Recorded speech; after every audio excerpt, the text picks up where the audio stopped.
Jesus write anything himself? Well, what if he did write something, but his writings just didn't make it into the Bible? History shows us that Jesus did write letters to a king named Abgar. These letters are primarily known through Eusebius of Caesarea, who discovered them in the archives of Edessa during his historical research. Eusebius includes this story in his Ecclesiastical History, written in the early 4th century, adding an air of antiquity and authority to the account. Here's what happened. Christianity produced a vast amount of written literature. Some became canon, some became the patristic tradition, some were condemned as heretical, and some, like the document traditionally called the Abgar letter, were initially considered real or containing elements of truth, but later fell into disfavor. However, people still believe it's the only document that Jesus actually wrote himself. The letters between Jesus and King Abgar are mainly known through Eusebius of Caesarea, who discovered them in the archives of Edessa during his historical research. Eusebius shares this story in his Ecclesiastical History, written in the early 4th century, adding an air of antiquity and authority to the account. But who was King Abgar, and how did he come to know of Jesus? King Abgar.These ruled Edessa from around 13 to 50 AD, which is significant because he reigned during Jesus' lifetime. The region was previously ruled by a long dynasty of nomadic Nabateans after the Seleucids. These 24 kings, mostly named either Abgar or Manu, saw their territory gradually absorbed by Rome starting in 114 AD, first as a vassal state, then as a province. The Abgar dynasty maintained power for nearly 400 years, navigating influences from Armenians, Romans, and Parthians, until Roman control ended their reign in 244 AD. These dates and kings are significant because they help pinpoint where and when the Abgar legend emerged.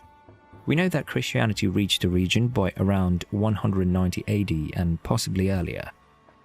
The bishop of Edessa, Palut, who held his position by 200 AD, was likely not the first bishop. It's speculated that an itinerant Palestinian preacher named Adai evangelized the city and became its first bishop sometime in the mid-2nd century, followed by Agai and then Palut. Edessa became the main hub of the Christian faith across the Euphrates, which led to a problem. Every rival to Nicene Christianity eventually established themselves there and began preaching, including numerous heretics. As Edessa's importance grew, it became crucial to establish its orthodox credentials with an impeccable Christian origin story. It's more likely that the first king to convert to Christianity was not Abgar.These during Jesus' lifetime, but rather Abgar.X in the early 3rd century. One theory suggests that Abgar.X's conversion was achieved by Bardacian, a Valentinian contemporary of the king.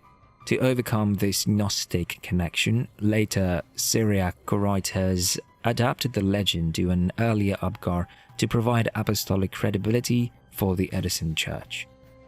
The earliest complete version of the letter and its accompanying story were discovered by Eusebius among a collection of Syriac documents in the archives of Edessa, now known as Şanlıurfa in Turkey. Some have suggested that Eusebius fabricated either the document or the quote, but this is not credible. Eusebius may have been overly credulous at times and certainly eager to please his patrons, but he was neither a fraud nor a fool. Now here's the thing, sending a letter to Jesus in Judea was no small feat, given the considerable distance and the rudimentary nature of transportation and communication at the time.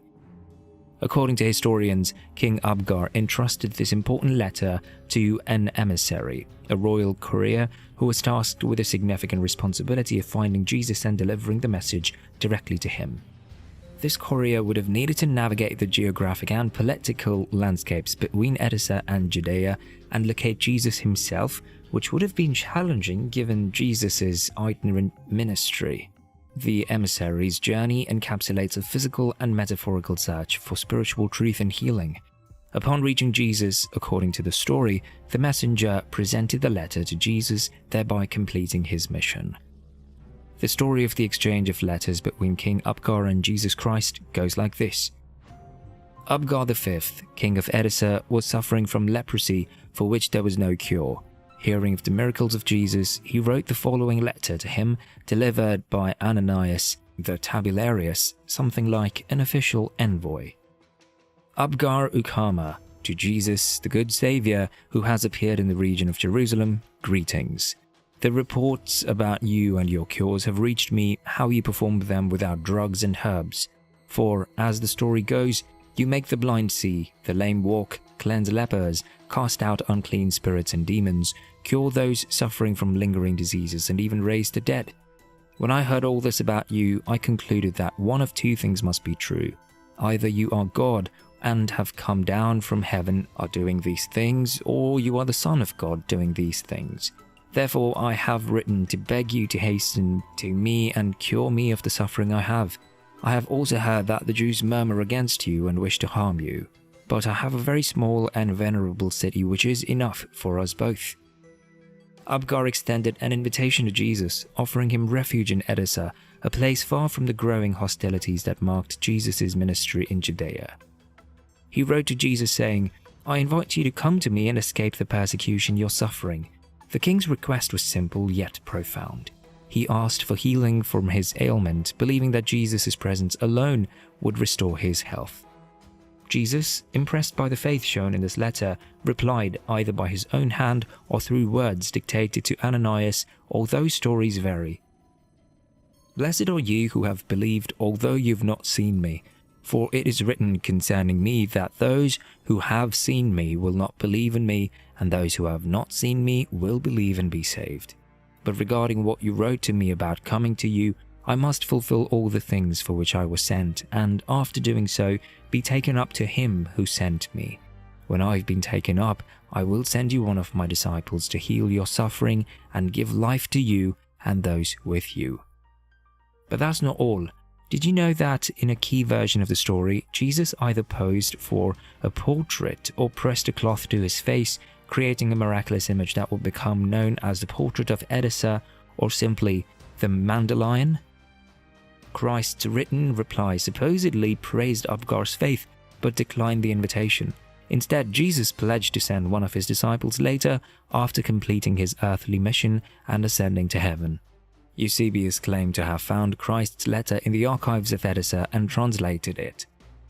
A document appended to these two extraordinary letters explains what happened next in the 340th year of Edessa, probably around 30 AD. Following the crucifixion, St. Thomas sent Thaddeus, also called Addai, to Edessa. Addai is called one of the 70, meaning the 70 disciples sent on missionary work by Jesus. In some Eastern traditions, Addai is a Jew from Edessa who was in Jerusalem for a festival. He heard the preaching of John, was baptized, and became a follower of Jesus who was commissioned to spread the word. This Thaddeus or Addai is not the same as Saint Jude the Apostle, also called Thaddeus. Some even doubt that Saint Addai and Thaddeus of Edessa are the same person, but tradition clearly points to a single individual. Addai returned to his home in Edessa, where he is said to have stayed with Tobias, son of Tobias. Tobias is a Jewish name, so the implication is that Addai came back to the Jewish community of Edessa to preach. Addai began to heal people in the name of Christ. When word of this reached Abgar, he suspected that this was the follower Jesus had promised him. Abgar summoned Tobias and Addai. When Addai came before the king, Abgar saw a great vision on his face. He asked, "Are you truly a disciple of Jesus, the Son of God, who said to me, 'I will send you one of my disciples who will heal you and give you life'?" Addai replied, "Since you have had great faith in him who sent me, I have been sent to you. And again, if you believe in him, in so far as you believe, the requests of your heart shall be yours." At this, Abgar testified to his faith in Jesus, and Addai healed him of his ailment. Others were healed at the same time as well, and Addai continued to preach and heal in Edessa with the support of Abgar. In the late 4th and early 5th centuries, the tale developed further through the doctrine of Addai. The Syriac text describes how King Abgar communicated with Jesus. The teaching of Addai, translated Thaddeus, differed from Eusebius's account in that Jesus delivered an oral reply rather than a letter meant to convert and heal the king. The superstition continued to grow. One legend was that there was an image of Jesus Christ associated with a letter of King Abgar.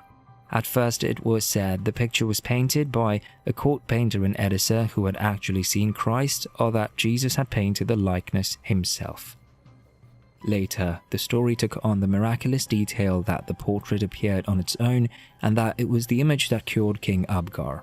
The monk John of Damascus provided even more fantastic details, saying that Jesus had pressed his face into a cloth, causing the image to appear. The image of Jesus, called the image of Edessa or the Holy Face of Edessa, is the Mandalion of the Eastern Orthodox Church. The king allegedly kept the portrait in his royal palace. Intermingled in the progressive lore of the Mandalion is the legend of Veronica, the woman who presumably presented her headcloth to Jesus as he passed her on his way to be crucified. According to the legend, when the Lord handed the cloth back to her, the image of his face was miraculously impressed on it. Did you know that the Mandalion was lost for centuries but allegedly resurfaced in AD 525 after a flood in Edessa? According to court historian Procopius of Caesarea, during repairs to the city's floodgates, workers discovered a cloth hidden in the walls of one of the gates. Imprinted on the fabric was the visage of a man. During the 10th century, the relic was moved to Constantinople and remained there until the city was besieged in 1204 during the Fourth Crusade. A fragment of the Mandalion was believed to have been acquired by Louis IX of France in 1241 and kept in Paris until it disappeared again during the French Revolution. By the 6th century, the long-evolving story of the Mandalion was adopted by the Eastern Orthodox Church, not as a legend or as an object made